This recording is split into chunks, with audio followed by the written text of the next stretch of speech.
Meet Bucky Larson. Get out of here! You're fired! Fired! He was going nowhere. Don't let these people get you down. You're destined for greatness. Until he made... Tonight, we're gonna watch nude movies. a shocking discovery. Is that who I think it is? That's your folks. I'm the son of 2 stars. We were gonna tell you on your 50th birthday. This is my destiny. I'm gonna go to California, and I'm gonna be a star on the silver screen. I'm the son of 2 movie stars. That's like a super duper movie star. No, goddammit, no! Get your fucking hands off! Dude, calm down. No, I'm not gonna calm down! You can calm down. No! Look, first off, it's over, right? No, it is over. You're right about that. Yeah, it's over, and The Dark Knight Rises comes out next year. But, So, okay, right? All right. See, this job's not always terrible. It's not fair. Look, you know, Cyrus, you know, you have so many people climb up your ass going like, you guys are so lucky. You get to see free movies all the time, and you go, it's not always so, and they go, whatever. This is one of those times when you get to explain to them, this is why you should not be sitting around envying me. Okay. Yeah, you're right. I But mean, still. Yeah, these are the breaks, son. But now we have to relive it. We have to relive the horror of Bucky Larson, born to be a star. It's perspective, Cyrus. This is where you get to give your feedback. Most people come out of a bad movie and they just get to, be mad. Yeah. That's it. Yeah. And they've got no one to listen to. No one who wants to listen to exactly. them. For some reason, our fans actually live for the moments of Schadenfreude in their lives when we have to suffer through the worst shit out there. And this year, the worst shit I have seen is Bucky Larson, Born to be a Star. And I know you may not necessarily feel the same way, but because we haven't even talked about this yet, I don't even know how you feel about it. But holy shit, part of my soul is now totally dissolved. Just gone and unrecoverable. Well, this is one of those situations where, I will say that I don't feel to the extreme that you do, and yet I would not defend this movie in any way or caution you to even mitigate your feelings right now. Right. Yeah. Well, I mean, even while you saying, no, this is truly awful, irredeemable shit, by you saying, I don't hate it as much as you do, makes me want to kill you. I know. All right. I understand. So, the ironic thing about this movie to me is that the title, Born to be a Star, and it's like the first starring picture for one of Adam Sandler's buddies here under his Happy Madison Productions label, Nick Swardson. Yeah, Nick Swardson is his new protege. And if there was anyone who was not born to be a star more than Bucky Larson himself, to me, it's Nick Swardson. That guy is just not funny. I've yet to see him do anything that I went, oh yeah, that guy. He's good. Now, okay. He's like the big growly guy in all of Adam Sandler's other movies. You're like, he should come in for no more than a cameo and an occasional background. You can do it! And that's it. The thing about Nick Swardson is that he was always funny on Reno 911. Was he? Yeah. I didn't watch it that close. So he had a recurring role as one of the perps on Reno 911, and he was funny every time he was on. He had his own, sketch comedy show on Comedy Central for about 18 minutes. And he managed to squeeze out some pretty good sketches in that.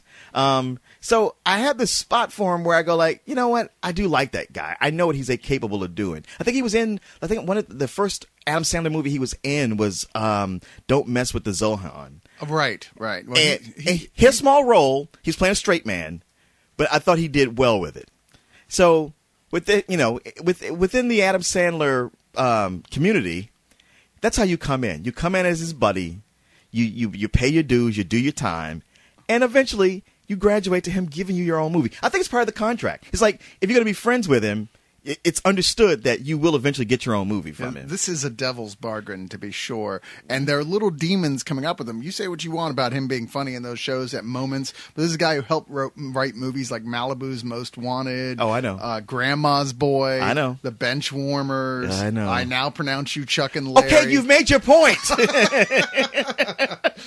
So clearly he's done as much harm as he's done good. Well, you don't even want me to get into this. You really don't. Because, I mean, like, say, the director Tom Brady, for instance. Is that the football player Tom Brady? No. Because I kept thinking, the way this movie's directed, it can't be anybody with any actual directorial talent. Oh, he does, though. He does. My God, before this, he made The Comebacks and The Hot Chick.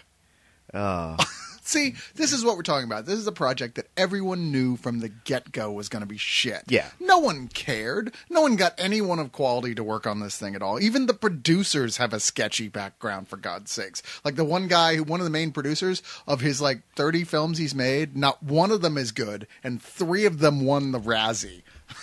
What? 3? 3! So anyway, let's just talk about what this, because at some point we're going to have to stop just tearing apart the movie and tell you what it's actually about. I didn't know. I hadn't seen the trailer. I knew I didn't like Nick Swardson, and so I kind of assumed it wasn't going to be good by that. But wow, if I'd seen the trailer, I don't know if I would have been brave enough to go in here. Have you seen it since? Because I've never seen the trailer. No. I wasn't even sure this movie was coming out, except for the fact that now here's something that's key. So they had a red carpet premiere here in Austin, and the press was allowed to come and interview the people at the red carpet, but not allowed to see the movie. Yeah. And I'm like, I've never heard of this. This is a big one. It's like, well, can I ask some questions about the movie? Oh, no. Yeah. No. Well, then what can I ask them? Just say something nice. I got to ask the distribution rep who's told me with a straight face when I said, so you're telling me you want us to come to the red carpet to see the stars and ask them questions, right? Yes. But you absolutely won't let us see the movie right afterwards. Correct.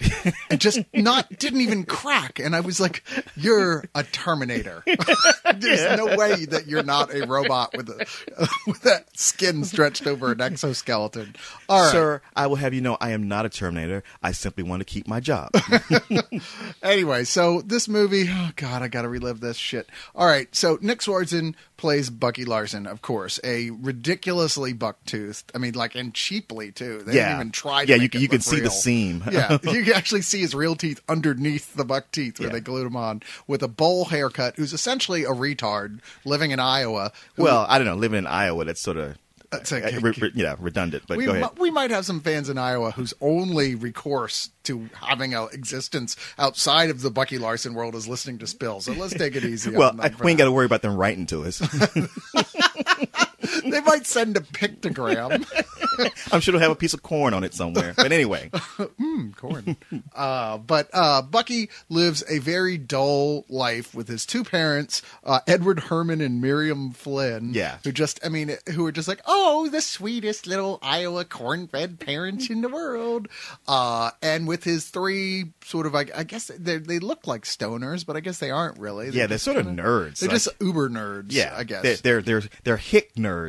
Yeah, they're hick nerds, exactly. And through them, he discovers, like on one movie night, they have a porn film, and he doesn't even know what porn is. He doesn't know what masturbation is. He doesn't know about any of that. Now, hold on if you're getting grossed out already. It's not our fault that we're calling attention to this, because this whole movie is a gross out film. Because what he sees is a porn film with starring his own parents. Yes. He goes back to his parents, like, totally nonplussed by the fact he saw them in a porn film that it was porn. Yeah, nonplussed by the fact it's porn. All he knows is like, wow, my parents were actors. They were movie stars. Movie stars. And, of course, his parents were, I guess it's about time we showed you the whole history. So they reveal they were hugely popular 70s porn stars, the au natural type porn stars, if, you don't want to imagine much further than that. But Bucky decides that his time has come and that he is destined, born to be a star. So he packs up his bags and hits a bus on his way to L.A. to go out and try and make his way. All right. So from here, what you've got is you've got a meet cute with Christina Ricci, who's like a waitress working at a shitty bar who wants to be a better waitress, but she can't because of reasons I'm that are too stupid to go into here. He meets up with on a audition with a film director who used to be a porn director, who hooks him up to meet a famous porn star played by Stephen Dorff. Talk about slumming it, called Dick Shadow. Was that Stephen Dorff? I thought that was Ethan Hawke's Mini-Me. I know, right? Who's this guy's a big porn star, and he comes in like, no, I'm going to be a big porn star too, and like, all right, let's see your dick. And here's the big reveal of the movie. Here's where it changes around, where they drop his pants. He's got a bush the size of Leon's afro and a penis that is the size of like a children's straw. Yeah. You remember, I forgot the character's name in The Hangover, the first one, the Chinese guy. I know he's Senior Chang, but he's got a different name in the Hangover movies. He'll always be Senior Chang. That's true. But when he jumps out of that car and starts beating their ass with the crowbar, the only thing you can look at is like, oh my God, that is the tiniest penis I've ever seen. Yeah. But he would tower over Bucky Larson's penis. Right. So it becomes a joke very quickly. And even though he gets an audition with a washed-up porn director played by the washed-up Don Johnson, everything seems like pointless. Like, this guy is just a retard. He's never going to become a porn star until they say, well, screw it. Let's shoot a scene and see what happens. The moment this girl takes her shirt off, he goes into a wild, convulsive monkey orgasm, spraying jism all over everything in sight. Turns into a YouTube sensation. You can see where this is going from here. Not if you live in the real world. Only if you've seen shitty movies like this. Yeah, it just kind of plays itself out as one of those like, oh, we thought we had a disaster, but it turns out it's the toast of the season. Everyone's all into it. Which I suppose happens with YouTube videos. You look at enough YouTube videos, the stuff that people email you is usually something that either goes on fail blog or is just so horrific you can't even believe it exists, and then it becomes a phenomenon. Right. So in that